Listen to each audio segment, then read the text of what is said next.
आज की कहानी हिंदी में लिखी गई सबसे पहली लघु कहानी मानी जाती है और इस कहानी के रचनाकार माधवराव सब्रे जी, उन्हें हिंदी लघु कहानियों के प्रथम अन्वेषक यानी पायनियर कहा जाता है।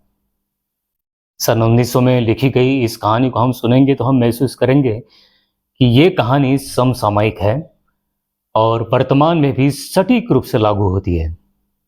कहानी है एक टोकरी भर मिट्टी। किसी श्रीमान जमींदार के महल के पास एक गरीब अनाथ विधवा की झोपड़ी थी। जमींदार साहब को अपने महल का हाथा उस झोपड़ी तक बढ़ाने की इच्छा हुई। विधवा से बहुतेरा कहा कि अपनी झोपड़ी हटा ले, पर वो तो कई जमाने से वहीं बसी थी। उसका प्रिय पति और इकलौता पुत्र भी उसी झोपड़ी में मर गया था। पतोहू भी यानी उसकी बहू भी एक 5 बरस की कन्या को छोड़कर चल बसी थी। अब यही उसकी पोती इस वृद्धा काल में एकमात्र आधार थी।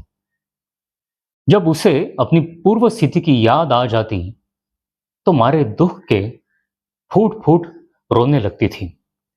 और जब से उसने अपने श्रीमान पड़ोसी की इच्छा का हाल सुना, तब से वो मृतप्राय हो गई थी।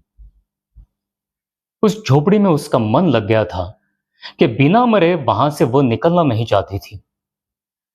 श्रीमान के सब प्रयत्न निष्फल हुए। तब वे अपनी जमींदारी चाल चलने लगे। बाल की खाल निकालने वाले वकीलों की थैली गरम कर उन्होंने अदालत से झोपड़ी पर अपना कब्जा कर लिया और विधवा को वहां से निकाल दिया। बेचारी अनाथ तो थी ही, पास पड़ोस में कहीं जाकर रहने लगी। एक दिन श्रीमान उस झोपड़ी के आसपास टहल रहे थे और लोगों को काम बतला रहे थे कि वो विधवा हाथ में एक टोकरी लेकर वहां पहुंची। श्रीमान ने उसको देखते ही अपने नौकरों से कहा कि उसे यहां से हटा दो, पर वो गिड़गिड़ाकर बोली, महाराज, अब तो ये झोपड़ी तुम्हारी ही हो गई है, मैं उसे लेने नहीं आई हूं। महाराज क्षमा करे तो एक विनती है। जमींदार साहब के सिर हिलाने पर उसने कहा, जब से ये झोपड़ी छूटी है तब से मेरी पोती ने खाना पीना छोड़ दिया है। मैंने बहुत कुछ समझाया पर वो एक नहीं मानती। यही कहा करती है कि अपने घर चल, अपने घर चल, वहीं रोटी खाऊंगी। अब मैंने ये सोचा कि इस झोपड़ी में से एक टोकरी भर मिट्टी लेकर उसी का चूल्हा बनाकर रोटी पकाऊंगी। इससे भरोसा है कि वो रोटी खाने लगेगी।